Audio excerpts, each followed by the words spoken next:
Hola, ¿qué tal? ¿Cómo están? Estamos ya cada vez más cerca de la realización de la nueva edición de CADE Ejecutivo, 60 años, además de este evento tan importante en una coyuntura particularmente crítica para el país y particularmente, por supuesto, desde la visión del sector privado y de lo que está ocurriendo. Y el temario de CADE de este año lo refleja así, que además es un retorno bienvenido a la presencialidad. Vamos a conversar con Felipe Valencia Dongo, el expresidente efectivamente CADE Ejecutivo 2022, para comentar un poco el contexto y la motivación que se ha tenido para armar una agenda como la que se va a vivir en Paracas. ¿Qué tal, Felipe? Gracias por estar con nosotros. Buenos días, Enrique. Muchas gracias por la invitación. Un gusto estar con ustedes. Hay varias mesas que de saque nomás te transmiten el sentido de alarma que recorre ahora mismo entre el sector privado. Hay mesas que tienen títulos como cómo evitar la destrucción del Estado, hay otras que se refieren a los empleos en riesgo. ¿Cómo se llega a este convencimiento de plantear un CADE tan enérgico y tajante, probablemente el más enérgico y tajante de los últimos años, o de los que yo recuerde al menos?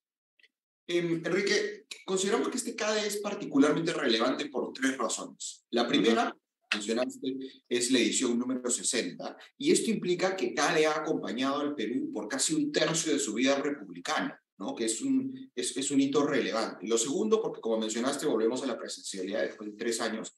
Y lo tercero, que en mi opinión es lo más importante, es porque buscamos ser útiles y aportar a la situación de emergencia que vive el país. Entonces, nosotros vivimos una crisis como país tripartita, política, social y económica, ¿no? Y agravada por un contexto internacional complejo. Entonces, lo que nosotros nos preguntábamos es, oye, ¿cómo CADE y cómo el sector empresarial puede aportar a esto? Y hemos sacado un aprendizaje de la psicología. Cuando una persona está en crisis, el psicólogo suele recomendar regresa a lo básico, a lo esencial, ¿no? Entonces, eso ocurre para una persona, una familia, una empresa, un país. La propuesta de CADE, el mensaje de CADE es volver a lo esencial, a lo indispensable. ¿Y qué es lo indispensable? Después comento un poco más, pero en resumen, lo que estamos planteando es inversión privada, Estado que funcione, instituciones sólidas y democracia. Ahora, Estado que funcione es algo que tiene una especial atención. Y como repito, se observa en el temario una interpelación, ¿no?, mucho más crítica al Estado de lo que podemos haber visto en años anteriores y sobre todo pre-pandemia. ¿Cómo influye el desempeño del gobierno actual en esta perspectiva tan crítica? Y que creo que en tu primera pregunta mencionabas lo frontal, ¿no? Que CADE.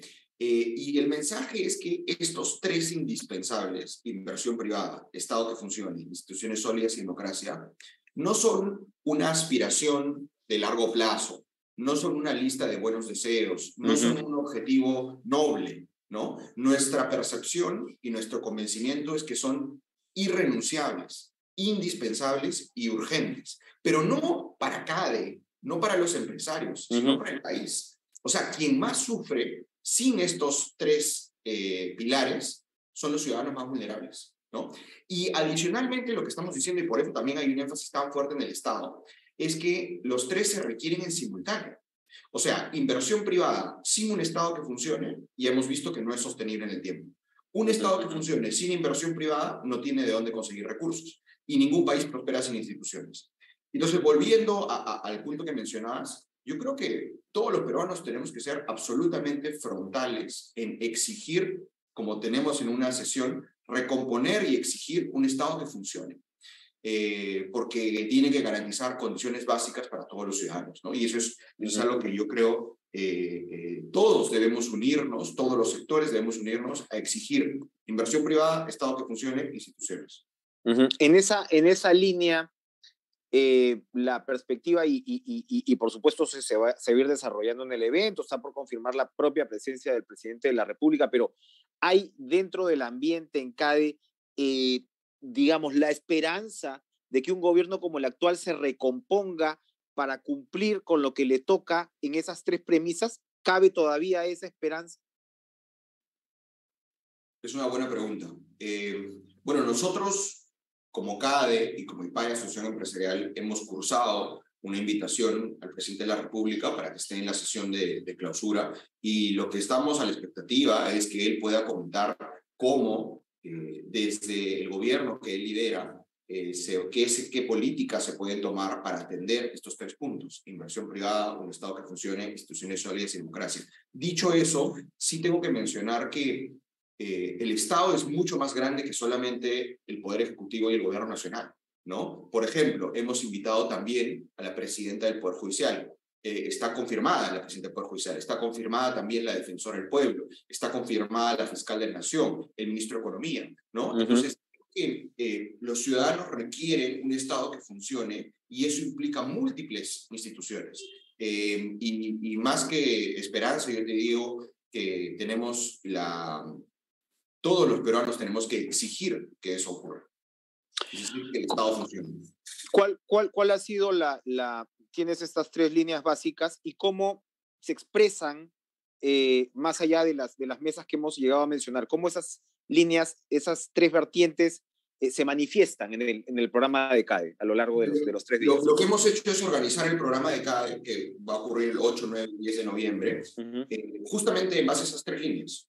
O sea, el día 1, que es el bloque inaugural, tenemos algunas sesiones como para setear la narrativa, el tono, los mensajes generales. El día 2 tenemos el bloque de inversión privada, el bloque de Estado que funcione, y el día 3 tenemos el bloque de instituciones sólidas y democracia y el bloque de clausura. Si me permites, quisiera comentarte las sesiones que son particularmente relevantes. Una de ellas, por ejemplo, en el bloque inaugural, Moisés Naim, que va a estar, digamos, en vivo vía streaming desde Estados Unidos. Él tiene una sesión bastante dura, ¿no? La sesión es cómo detener la destrucción de un país, ¿no? Ese es un título muy duro. Él lo que va a comentar es las conclusiones de un libro que ha publicado este año, que analiza qué hace que los países entren en un proceso de destrucción o de caída, ¿no? Y él plantea que los países entran en este proceso negativo por 3 P's: populismo, polarización y posverdad. Y creo que esas 3 P's, populismo, polarización y posverdad, son temas que tenemos que tener muy en agenda en nuestro país, ¿no? Además de eso, por ejemplo, en el bloque de Estado que funcione, vamos a tener una sesión muy importante sobre lucha contra el hambre, ¿no? Yo siempre pienso, oye, si un Estado no puede garantizar ni siquiera que sus ciudadanos coman, entonces, ¿qué estamos garantizando? Entonces, ahí van a ver un representante del sector empresarial, una ex ministra, un representante de organismo internacional, y me complace una persona que nunca ha estado en CADE, ni siquiera como participante, que va a estar por primera vez y va a estar como panelista, que es Abilia Ramos, que es la presidenta de la Red de Ollas Comunes de San Juan del Lurigancho. Y ella nos va a contar cómo desde su olla común y desde la Red de Ollas Comunes de San Juan del Lurigancho luchan contra el hambre, ¿no? Esa es una sesión. Otra sesión que va a estar, creo yo, que es muy interesante, es la sesión en el bloque de instituciones sólidas, que hemos llamado Control de Daños del Deterioro Institucional, donde va a estar presente la fiscal de la Nación, la presidenta del Poder Judicial, la defensora del pueblo, y está invitado el presidente del Congreso para comentar cómo desde sus instituciones pueden hacer aún más para cuidar las instituciones del país y la institucionalidad del país en general, ¿no? Bueno, tenemos más de 45 expositores nacionales e internacionales, te estoy comentando algunos de ellos, pero en realidad todas las sesiones son interesantes y contribuyen a estos objetivos, a estos 3 pilares y líneas de acción. Hay un punto que, digamos, transversal a todo lo que estás comentando, que es, a ver, en los CADES de los últimos años, lo que había de alguna manera parecía haber un norte claro, ¿no? En lo que tenían que ser las interacciones entre Estado, sociedad, sector privado, que es un poco lo que se va describiendo acá. Y claro, hablábamos pues de excelencia en el sector público. Veo que está por ahí también la representante de Servir, entre otros, ¿no? Pero claro, parecen ser evidentemente ideas que en medio de este tráfago se van abandonado, ¿no? O sea, lo que se tenía como sentado ya no lo es. Esto evidentemente tiene que ver con el Estado que funciona. ¿Cómo en la discusión ir recuperando esa línea que en medio de todo, pues, se había impuesto? Ahora mucho se habla de que el Estado no funcionó, pero has tenido un Estado que ha funcionado o que estaba en franca mejoría en los últimos 20 y pico de años, y eso ha retrocedido y está y está inmerso en el discurso que mencionas de polarización. Es decir, pero si nunca funcionó, oye, mentira, las cifras de superación de pobreza te decían lo contrario, o sea, había temas que iban funcionando y eso parece haberse desandado. ¿Cómo? Es un poco larga la pregunta, pero ¿cómo traducir esto en la discusión del evento? No, pero es una excelente pregunta y justamente tenemos un panel que es el que mencionabas, que se llama ¿Cómo evitar el desmantelamiento del Estado? ¿No? Porque al final uno habla del Estado, pero el Estado son personas. O sea, el Estado es mucho más que la infraestructura, es sobre todo las personas que trabajan ahí, ¿no? Y efectivamente en el Estado hemos tenido y tenemos equipos de altísimo nivel. Voy a mencionar algunos de ellos. El Banco Central de Reserva, el Ministerio de Economía, por muchos años el Ministerio de Comercio Exterior y Turismo.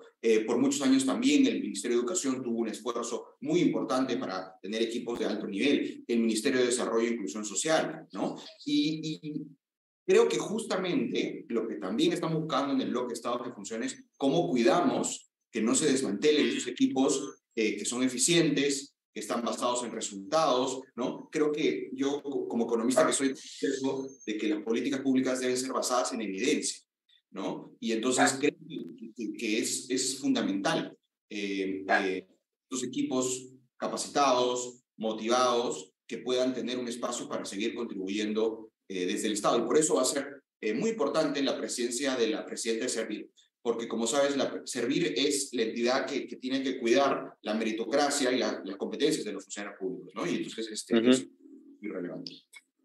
Ahora, otro tópico fuerte siempre en los CADES en los últimos años era también combatir, ¿no? esa idea de centralismo limeño. Sí. Y eso también está entrelazado, ¿no? con las discusiones y las polarizaciones que vive el país ahora mismo. ¿Cómo, más allá de esas tres líneas, cómo se proyecta la presencia regional en CADE? Tenemos las tres líneas y tenemos en transversal dos esfuerzos que a mí en lo personal me entusiasman muchísimo. Uno de ellos es regiones y el otro es jóvenes.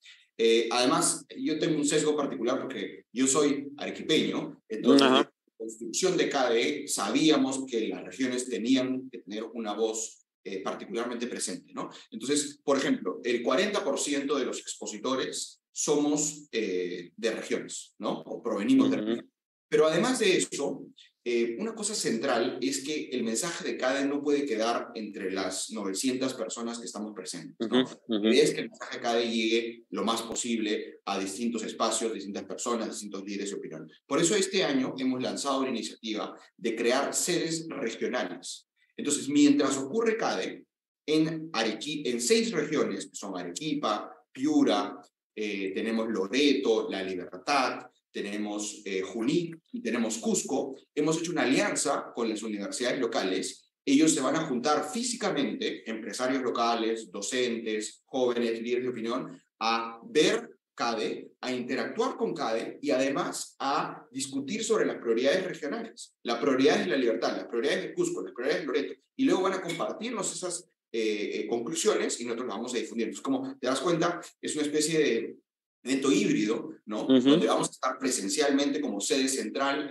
en Paracas, en Ica. Además, vamos a tener 6 sedes regionales ocurriendo en simultáneo y presencialmente. Y en adición, es para mí, me complace poder decir que todas las sesiones, absolutamente todas, van a estar en vivo, en simultáneo, gratuitamente, en las redes sociales de IPAE, Asociación Empresarial, para que cualquier peruano que desee verlas, las pueda ver, ¿no? Porque creo que el objetivo es llegar a la mayor audiencia posible.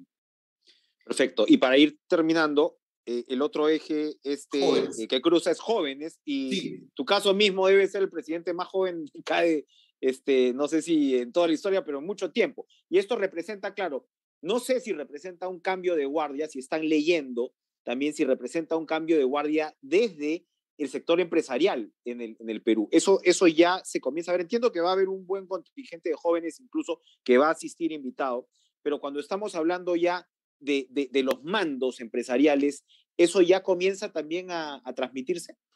Yo tengo el reto y el honor de asumir como presidente de CADE, no solo en la edición número 60, sino como el presidente de CADE más joven de estos 60.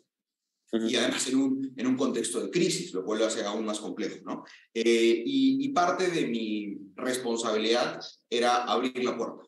Yo soy convencido de que los jóvenes tenemos que tener un rol cada vez más relevante en nuestro espacio de discusión y por eso, como mencionabas, hemos creado una iniciativa de jóvenes donde 22 jóvenes, 22 del 2022, de múltiples regiones del país, de 11 regiones del país, van a asistir a CADE con todos los gastos pagados. Estamos pagando el pasaje desde Cajamarca, desde Ayacucho, desde La Libertad, y no solo van a ir como participantes a CADE, sino también van a tener un bloque, un grupo de ellos, en el bloque inaugural. Y permíteme contarte que postularon 630 jóvenes, lo cual quiere decir un ratio de selección de 1 en 25, que es el ratio de selección que tiene el MBA de Harvard, ¿no? Y eso quiere decir que hay 600 jóvenes que dedicaron tiempo y entusiasmo y esfuerzo, porque no era una postulación sencilla, para decir, yo quiero estar ahí, yo quiero ser parte de esta discusión, ¿no? Entonces creo que es muy relevante y desde mi perspectiva personal, yo creo que tenemos que hacer un trabajo multigeneracional,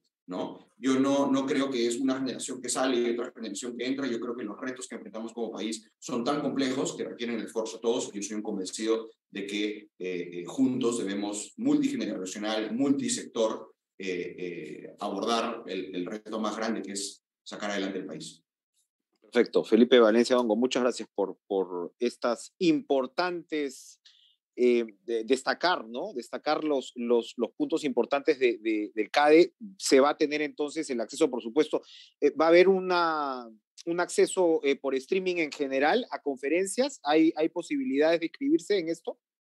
Ni siquiera se requiere inscribir, absolutamente. Va a ser abierto. Todos los paneles y conferencias van a estar en las redes sociales de IPAE, Asociación Empresarial, y además en vivo, o sea, en simultáneo. No es que vamos a colgar después, sino cualquier persona que desee puede ser parte, escuchar las conferencias y ser parte. Y digamos, un mensaje final, yo quisiera que este 8, 9, 10 de noviembre todos están invitados a ser parte de este proceso de reflexión, de discusión, de debate sobre las prioridades del país. La del estribo, ¿por qué se cambia a martes, miércoles y jueves? Bueno, en realidad esa es una decisión logística que o sea, se ha hecho algunas encuestas a participantes anteriores y mira. Era una preferencia. Pero si me permites, aprovechando yo también una del estribo, una sesión bien relevante que tenemos, porque a veces se critica, oye, pero está bien discutir, ¿no? Pero ¿qué se propone? ¿No? Entonces, en la sesión de clausura, vamos a tener una sesión titulada Propuestas al país, los peruanos en acción, que coincide con nuestro lema, porque el lema no lo mencioné, pero es el Perú en emergencia, los peruanos en acción. Y ahí, el Consejo Privado de Competitividad, que es una iniciativa promovida por el sector privado y además incubada en IPAE, va a presentar medidas concretas para cada uno de los 3 ejes, ¿no? Y eso me parece importante porque yo estoy convencido de que discutir, debatir, reflexionar de por sí es un ejercicio que tenemos que hacer como país, pero además vale la pena y es necesario hacer propuestas y eso también lo vamos a hacer en CAE. No hay excusa, además, entonces, para no estar conectados. Y gracias, Felipe Valencia Dongo, presidente de CADE Ejecutivos 2022, la edición 60 de CADE. Por supuesto, en Caretas estamos incluyendo una galería, ¿no?, de los momentos más importantes que ha tenido pues, este importante evento a lo largo de los 60 años. Y claro, qué duda cabe, en tiempos de crisis como el actual. Gracias, Felipe, por acompañarnos. Gracias, Enrique. Bien.